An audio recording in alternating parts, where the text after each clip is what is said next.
보시면 이제 제가 정태호 교수님이 하신 걸 인용을 했는데요. 민주화 이후에 주요 검찰개혁 시도를 보시면 사실은 이 검찰개혁 시도가 87년 민주화 이후에 조금 더 본격적으로 시도가 되었다라고 볼 수가 있습니다. 김영삼 정부 때부터 해서 이명박 정부로 이르기까지 대표적인 검찰개혁 주요 개혁안들이 있는데요. 그 평가를 보시면 아시겠지만 거의 이루어진 것이 없습니다. 어떤 거는 검찰의 반대로 거의 무산된 것들도 많이 있고요. 현직 검사 청와대 파견 근무 같은 경우는 회전문이라고 하죠.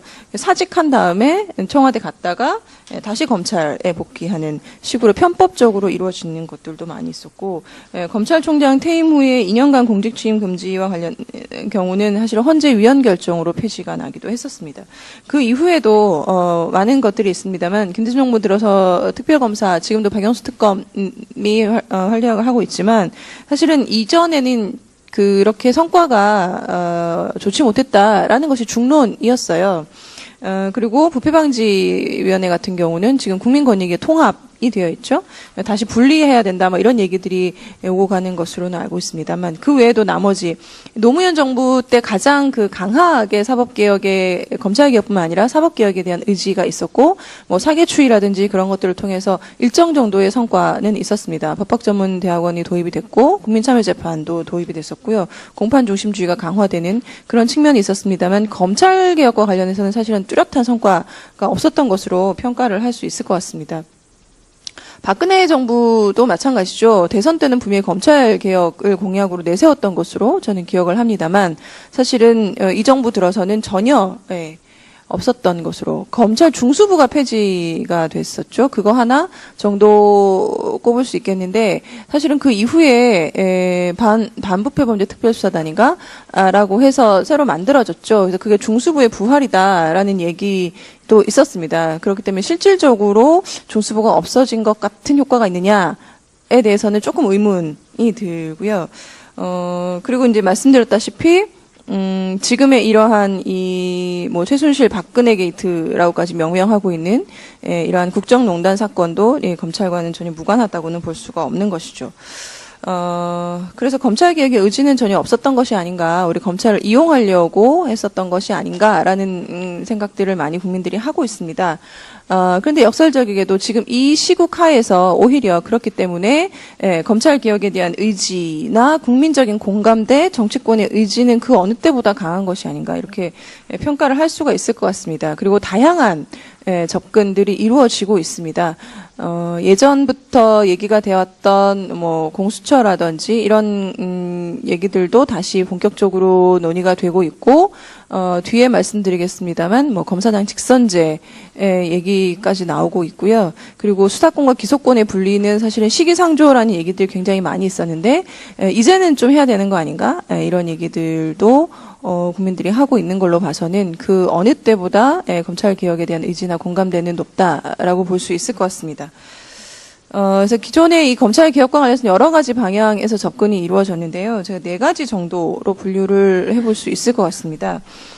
첫 번째가 그 정치 권력으로부터의 중립성, 독립성이라고 얘기하는 것인데, 예전에 뭐 한 10수년 전에, 뭐 20수년 전에는 검찰 개혁이라고 얘기했을 때는 사실 이 검찰의 독립성, 중립성 얘기가 가장 강하게 주장이 됐던 것으로 알고 있습니다. 그만큼 정치 권력에 뭐 예속돼 있거나, 검찰 관계자분들 이런 말씀드리면 좀 그렇지만 정권의 신여 이런 얘기들을 검찰이 종종 들어왔었잖아요. 그렇기 때문에 이 정치 권력으로부터의 독립이 가장 중요한 화두였었습니다. 지금까지도 사실은 마찬가지라고 볼 수 있는데요. 그래서 이 검찰이 그 구조면에서 정치적 외압에 굉장히 취약하다라는 것들은 뭐 그 사법시험과 관련돼서 제가 약간 인용을 해놨는데요. 이러한 피라미드식의 서열 구조라든지 그런 것들이 연수원 사법시험을 통과하고 연수원 때부터 쭉 이어져 오는, 그래서 사법시험의 이러한 문제점 때문에 사실은 법학전문대학원이 도입이 되는 것으로 알고 있고요. 그리고 이 검찰의 인사권이라든지 뭐 이런 것들, 그리고 이 법무부 장관이 정치 권력으로도 바로 직접 지휘를 받고 있고, 그리고 법무장관 지명에 의해서 임명되는 총장, 그리고 상명하복, 검사 동일체 원칙, 뭐 상명하복 관계 이런 것들이 우리 검찰을 얘기할 때 항상 나오는 수식이잖아요. 이런 것들 때문에 어떤 명령 복종 체계를 구성하고 있고, 그렇기 때문에 정치 권력의 외압으로부터 취약할 수밖에 없는 구조적인 문제가 있다라는 지적이 있습니다. 사실 사법시험도 이제 폐지가 됐고, 검사 동일체 원칙도 명문상으로는 없어졌지만, 사실은 이러한 문제는 이제 인사 시스템이라든지 이런 것들이 여전히 남아있기 때문에 이러한 피라미드식 구조 하에서는 어쩔 수 없는 여전히 문제로 남아있지 않은가라는 생각이 들고요. 이것과 관련해서 나오는 이제 방안 중에 하나가 여러 가지가 있을 수 있겠습니다만 법무부의 탈검찰화도 얘기가 되고 있습니다. 그래서 이거는 나중에 좀 간단히 말씀드리도록 하고요. 두 번째가 이제 오늘 이 토론회를 관통하는 주제인 검찰 권한의 이제 분산. 이라고 볼 수 있는데요. 앞서 말씀드린 것처럼 검찰이 이제 수사권도 가지고 있고 공소권도 가지고 있고 수사 지휘권, 뭐 형 집행권 다 가지고 있지 않습니까?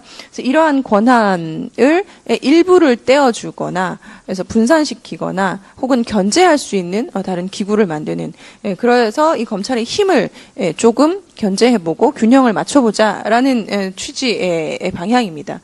그래서 이 고위공직자 비리수사처 얘기가 여기서도 나오는데요. 사실 이거는 검찰의 권한 분산이라고도 볼 수 있을 것인가 약간 의문을 제기하는 의견도 있는데 제 개인적인 생각은 어쨌든 이 권력형 비리와 관련해서 검찰이 지금 수사하고 기소하고 다 할 수 있는데 어떤 그 특정 부분에 대해서는 그래도 검찰의 힘을 조금 떼어서 분산시키는 측면에서도 볼 수 있지 않을까라는 차원에서 공수처 도입 또 여기 넣을 수 있을 것이다라는 생각이 들었고요.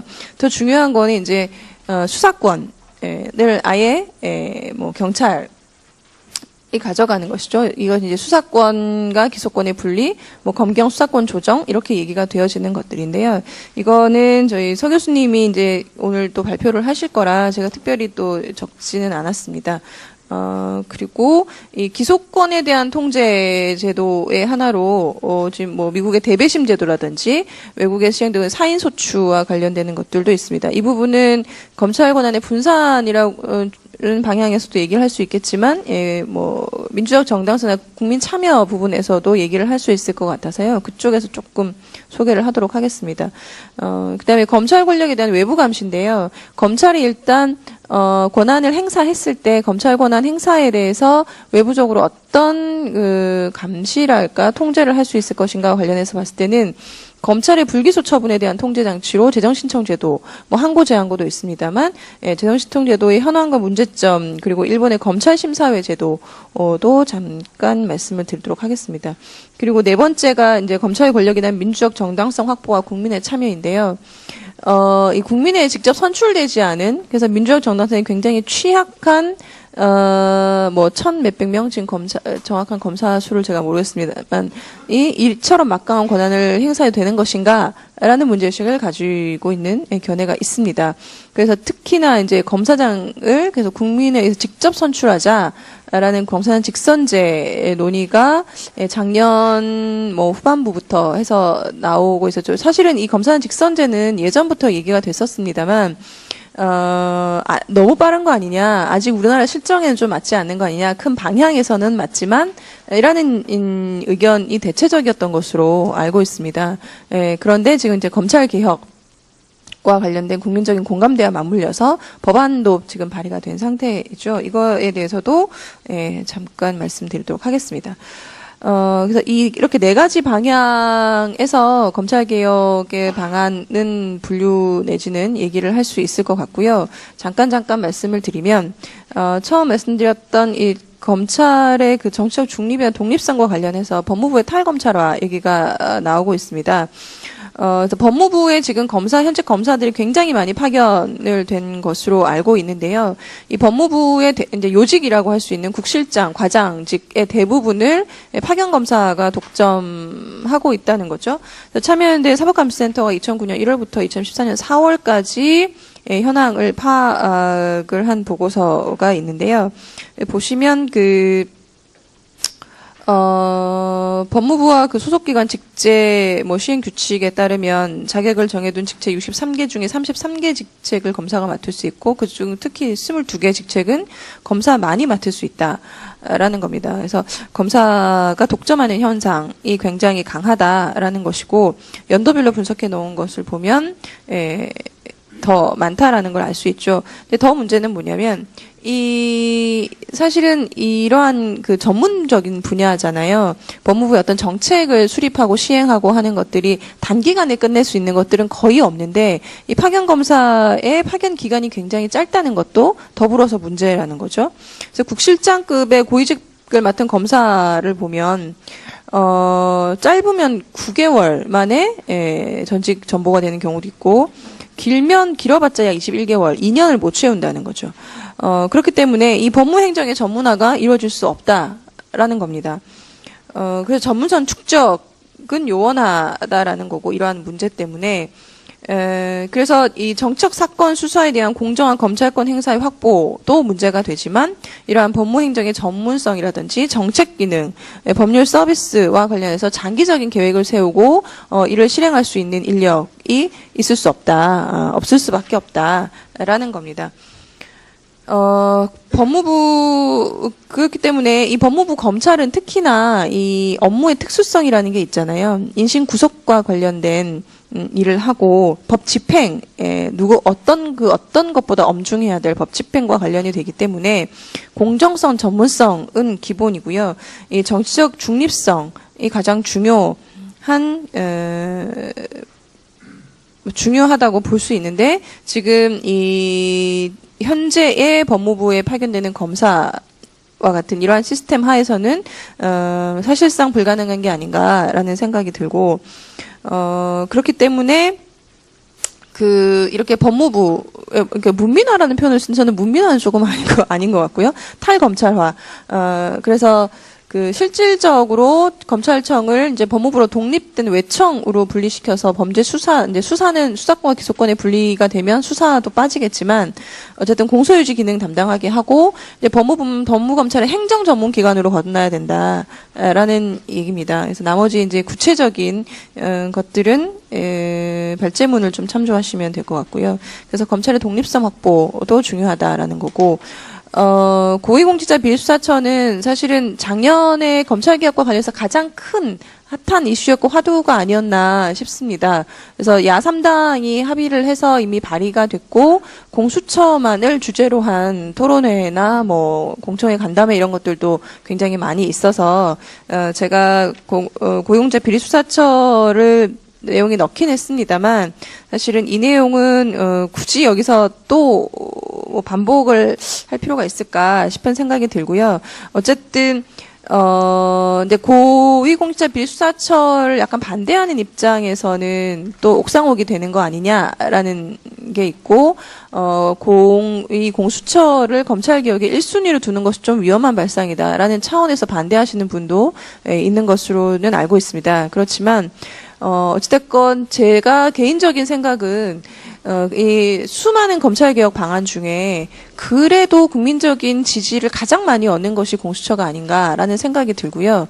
이 공수처 도입을 지금 미룬다면 또 언제 할 수 있을까라는 생각이 들어요. 그래서 조금 더 추진을 해서 어쨌든 이번 국회 내에서는 꼭 통과가 됐으면 하는 개인적인 바람이 있고요. 홍콩의 염전공서라든지 싱가포르의 탐호조사국, 뉴질랜드의 중대비리조사청 같은 것들이 지금 저희가 도입하고자 하는 공수처와 같은 독립적인 반부패 수사기구입니다. 이러한 나라들이 이러한 독립적인 반부패 수사기구가 도입되고 나서 사실은 엄청 투명해졌다. 국제투명성기구 발표 반부패 지수에서 상위권을 차지하는데 원동력이 되었다라는 건 널리 알려진 사실이죠. 계속 이 얘기가 드립니다만 사실 박근혜 최수실 게이트도 엄밀한 부패 범죄잖아요. 그리고 권력층의 부패 범죄라는 특징이 있죠.